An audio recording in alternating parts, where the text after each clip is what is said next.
दो तरह के लोग हैं चित्रा जी, ध्यान दीजिएगा। एक वो जिनके सामने तलवार रखी गई, उन्होंने कहा मेरा सर काट दो लेकिन मैं वतन के लिए अपनी जान दे दूंगा। और दूसरे वो जिनके सामने जब दिखाई गई तलवार तो ऊंची कर ली उन्होंने अपनी सलवार। अगर औरंगजेब शासक को अपना आदर्श मानोगे तो कुचल देंगे। आपको मालूम है समाजवादी पार्टी के बहुत बड़े नेता महासचिव थे, उन्होंने कहा था अखिलेश यादव औरंगजेब है आधुनिक युग का। और क्यों? क्योंकि उन्होंने भी अपने पिता श्रद्धेय मुलायम सिंह यादव जी को कुर्सी से हटाया था। आपकी हिम्मत है तो जरा दिया कुमारी और उनके खानदान के खिलाफ बोल दीजिए। सवाल पूछा था उसका जवाब देखिए, अगर सम्मान नहीं रखेंगे तो फिर इनकी औकात इनको दिखानी पड़ेगी। औकात पर नहीं आएंगे, मुद्दे पर रहते हैं, अपनी बात में बोलेंगे प्लीज। ये तरीका नहीं हो सकता कि मैं डिबेट को कैसे लेकर आगे जाऊं अपनी बारी में। हाँ तो सब चैनल पे ही चलेगा। कम से कम आज तो हमको नमाजवादी बना दे, हम तो आज तो एंटी हिंदी बना दे। औरंगजेब ने कोई भी अच्छा काम नहीं किया, लेकिन उस समय का जो स्टेट होता था, जो मुगल शासक होते थे, वो इसी तरीके के हो। वहां मंदिर को तोड़ने का मतलब रिलीजियस तोड़ना नहीं होता है। दोस्तों नमस्कार, स्वागत है आप सभी का। आप देख रहे हैं एसके डिबेट। अपनी मौत के 318 साल बाद भी औरंगजेब भारत के कुछ नेताओं के लिए महान बना हुआ है। वो औरंगजेब जिसने इस देश की बहुसंख्यक आबादी को तो छोड़िए, अपने पिता और भाइयों पर भी अत्याचार किए। उस औरंगजेब को एक बार फिर से महान बनाने की कोशिश की जा रही है। महाराष्ट्र में समाजवादी पार्टी के विधायक अबू आजमी ने औरंगजेब की तारीफ करते हुए कहा कि औरंगजेब पर गलत इतिहास दिखाया जा रहा है। औरंगजेब क्रूर शासक नहीं था, उसने बहुत सारे मंदिर भी बनवाए।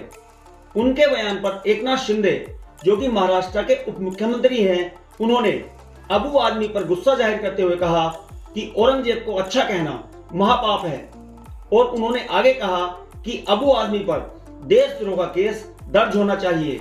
आज की डिबेट इसी मुद्दे पर होने वाली है। बीजेपी की तरफ से गौरव भाटिया, आशुतोष वर्मा समाजवादी पार्टी की तरफ से और असीम वकार AIMIM की तरफ से हैं। दोस्तों वीडियो बहुत मजेदार होने वाली है। आपसे अनुरोध है वीडियो को अंत तक जरूर देखें। वीडियो पसंद आए तो लाइक करें, शेयर करें, कमेंट करें और मेरे चैनल को सब्सक्राइब करें। तो दोस्तों मेन डिबेट स्टार्ट करते हैं।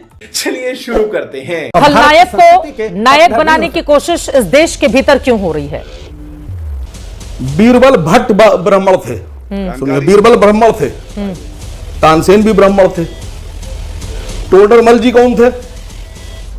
इतना तानसेन, टोडरमल, बीरबल, महेश दास, मतलब बीरबल महेश दास, मान सिंह, जय सिंह अंबेर, जय सिंह सवाई, उनके पुत्र, उनके परपुत्र, ये सब क्यों इनके खिलाफ आप लोग नहीं बोलते हैं? महाराष्ट्र में संभाजी महाराज का जब युद्ध हुआ कोंडाना, तो उसमें मुगलों के जो कमांडर था उसका नाम था उदय भान सिंह राठौर। उदय भान सिंह राठौर के रिश्तेदारों को आप लोग क्यों आगे बढ़ाते हैं? औरंगजेब, बाबर, शाहजहां, जहांगीर सब बुरे लोग, तो इनका साथ देने वाले मान सिंह और उनके खानदान के लोग अच्छे कैसे? अबू आसिम आजमी पर आप FIR करेंगे और मान सिंह के रिश्तेदारों को आप डिप्टी CM बनाएंगे। भाई कौन है दिया कुमारी? तचवार राजपूत कौन है? जयपुर का किला किसका है? शिवाजी महाराज को फंसाकर औरंगजेब की जेल में पहुंचाने वाले राजा जयसिंह सवाई राजपूत, राजा जयसिंह सवाई राजपूत जो हैं, इनके ऊपर बात क्यों नहीं कर रहे हैं आप लोग? क्योंकि ये बीजेपी के साथ है सब। मैं जानकारी चाह रहा हूं। अगर औरंगजेब का तारीफ करने के लिए अबू आसिम आजमी पे FIR दर्ज हो सकती है, तो औरंगजेब और उनके खानदानियों का साथ देने वाले और शिवाजी महाराज के खिलाफ खड़े होने वाले, संभाजी महाराज की हत्या करने वाले राजपूतों को आप डिप्टी CM क्यों बना रहे हैं? रुको जरा, सबर करो।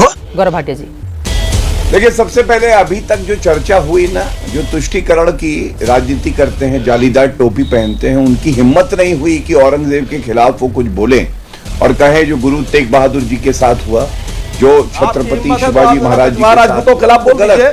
तो हमें इनकी प्राथमिकता अपनी अपनी बारी में बोल लेंगे। अगर आपकी हिम्मत है तो जरा दिया कुमारी और उनके खानदान के खिलाफ बोल दीजिए। सवाल पूछा था उसका जवाब देखिए, अगर सम्मान नहीं रखेंगे ठीक है, तो फिर इनकी औकात इनको दिखानी पड़ेगी। तुम्हारी औकात मुझे पता है गौरव भाटिया, तुम कितने बड़े औकात पर नहीं आएंगे, मुद्दे पर रहते हैं, अपनी अपनी बारी में बोलेंगे प्लीज। ये तरीका नहीं हो सकता कि मैं डिबेट को कैसे लेकर आगे जाऊं। अपनी अपनी बारी में, अपनी अपनी बारी में अब शब्दों का इस्तेमाल नहीं करेंगे, मुद्दे पर बात करेंगे। मत ले जाइए आप, लेकिन इसकी बदतमीजी बर्दाश्त नहीं करूंगा। औकात शौकात की बात मत कीजिएगा। वो आपके बीच में एक बार भी नहीं आए थे, प्लीज उनको बोलने दें। दिखाइए प्लीज सर। और मैं आपको दिखाता हूं। देखिए, पहले इनका चेहरा बेनकाब करते हैं, अकबरुद्दीन ओवैसी कहां पे हैं? औरंगजेब की मजार पे, ये देखिए खड़े हुए हैं ना, क्योंकि प्रेरणा कहां से मिलती है? इसी मजार से मिलती है। तस्वीर दिखाइए इनको, उसके बाद यहां पे आके बोले औरंगजेब इनके आदर्श है, ये प्रमाण है। और हम लोग के लिए प्रमाण है कि हम लोग छत्रपति शिवाजी महाराज को अपना आदर्श मानते हैं। एक बात मैं और कहूंगा चित्रा जी, 2 कौड़ी का घटिया आदमी था औरंगजेब, हमारा आदर्श नहीं हो सकता। और गुरु तेग बहादुर जी और गुरु गोविंद सिंह जी और छत्रपति शिवाजी महाराज के पैरों की धूल नहीं है। अगर औरंगजेब राइफलमैन बनोगे जिसने भारत के लिए जान दी, सर आंखों पे बैठाएंगे। अगर औरंगजेब शासक को अपना आदर्श मानोगे तो कुचल देंगे। क्या बढ़िया था गुरु। किसी ने यह नहीं बोला कि औरंगजेब एक क्रूर शासक था जिसने अपने पिताजी को जेल भेज दिया, जिसने अपने भाइयों को मार दिया। इनके आदर्श ही हैं, यही क्रूरता इनके अंदर है। जिसने अपने पिता को नहीं छोड़ा, भाइयों का कत्ल करवा दिया, जिसने हिंदू मंदिरों को किस तरह से डिस्ट्रॉय किया, नष्ट किया, क्षतिग्रस्त किया, उसका इतना महिमा मंडन। 1526 से मुगल शासक चल रहा है और 2025 में हम औरंगजेब के बारे में बात कर रहे हैं, क्योंकि भारतीय जनता पार्टी की पॉलिटिक्स की ये नींव है। किस प्रकार से एक माइनॉरिटीज को टारगेट करके विपक्षी पार्टी को एंटी हिंदू बनाया जाए, और पूरी की पूरी डिबेट कितना प्रफुल्लित हो गए जैसे ही औरंगजेब की बात आई। पूरी मीडिया झमझमा के तैयार है, औरंगजेब अरे मिल गया, आज तो मजा आ गया। आज तो सब चैनल पे ही चल रहेगा। कम से कम आज तो हमको नमाजवादी बना दे, हम तो आज तो एंटी हिंदी बना दे। लेकिन चित्रा जी, इससे कुछ नहीं होते वाला। बहुत पानी बह गया गंगा में। ठीक है, आपकी बात बिल्कुल सही है। औरंगजेब क्रूर था, औरंगजेब ने बहुत गलतियां करी, वो सबके अपने अपने पक्ष हैं, उसके अपने पक्ष भी होते हैं। औरंगजेब ने कोई भी अच्छा काम नहीं किया, लेकिन उस समय का जो स्टेट होता था, जो मुगल शासक होते थे, वो इसी तरीके के होते। वहां मंदिर को तोड़ने का मतलब रिलीजियस तोड़ना नहीं होता है। चड्ढा समझाओ, इसे समझाओ। वहां अगर आप सत्ता के, सल्तनत के खिलाफ आप कुछ करते तो तोड़ना पड़ेगा, और आपको इसमें देखना पड़ेगा, चाहे वो औरंगजेब का समय हो, चाहे टीपू सुल्तान का समय हो, वो ऐसा किया गया। लेकिन क्योंकि भारतीय जनता पार्टी उस समय के औरंगजेब को, मुसलमान को जोड़ के आज के समकालीन मुसलमान को विलन बनाने की कोशिश करते हैं, तो ये डिबेट भी उनके लिए सुखदायक है। ये डिबेट करना भी उनको मजा आता है, और इसी पे पूरी केंद्रित करते हैं पूरी राजनीति। क्या इतिहास में जो मैं बोल रहा हूं ये नहीं लिखा हुआ है? अगर इतिहास में नहीं लिखा, और इत्तेफाकन अमेरिका जो बॉस्टन में वो मुद्रा समिति में गया भी हूं, वहां पे वो सिक्के रखे गए हुए हैं, मुगल शासक के, औरंगजेब के दौर के रखे हुए। क्रूर था नहीं क्रूर था, ये इतिहास ने बता दिया है, और दारा सिखों के साथ वो हमदर्दी है। मैं कहता हूं वो क्रूर है, लेकिन क्या ये सच्चाई को आप झुटा देंगे? आज भारतीय जनता पार्टी डिसाइड करेगी कि इतिहास में क्या सही था और क्या नहीं था। आपकी औकात बता रहा हूं सर, बुरा नहीं मानना सर। अबू आजमी ने यह कहा है कि जिसको दुख पहुंचा हो, मैं अपने बयान को वापस लेता हूं, लेकिन इतिहासकारों ने जो पढ़ाया है मैंने तो सिर्फ रिपीट कर दिया था। तो फिर सत्ता पक्ष को इतनी बेचैनी क्यों है औरंगजेब के मुद्दे पर? गौरव भाटिया जी। चित्रा जी, ये जो अबू आजमी ने कल कहा, ये कोई उसका बयान नहीं है, ये है नमाजवादी अखिलेश यादव की सोच। गजब बेइज्जती है। आप मुझे ये बताइए, अबू आजमी कहते हैं इंसाफ पसंद बादशाह था औरंगजेब। क्या जब ये बयान आया जो निंदनीय है, जिसने हमें पीड़ा दी, हर हिंदू को आहत किया, अखिलेश यादव का एक शब्द अगर आया हो निंदा करते हुए? नहीं, क्योंकि उन्हीं के इशारे पे ये बयान दिया गया। दूसरी बात, इनको पता होना चाहिए हिंदुओं का अपमान कौन करता है। अखिलेश यादव स्वयं करते हैं, कहते हैं अयोध्या के नरेश कौन है? अवधेश प्रसाद नहीं, अयोध्या का केवल एक ही नरेश है, भगवान राम। और चित्रा जी, ये बड़ी जो बात है, हमने अपने आदर्श चुने हैं, हमें अपनी संस्कृति पे बहुत नाज है। इनको औरंगजेब और अकबर अच्छे लगते हैं। और अभी महाकुंभ हुआ चित्रा जी, आपने देखा जी, 67 करोड़ हिंदू एक साथ श्रद्धालु बन के डुबकी लेते हैं और उसके बाद अमृत स्नान करते हैं।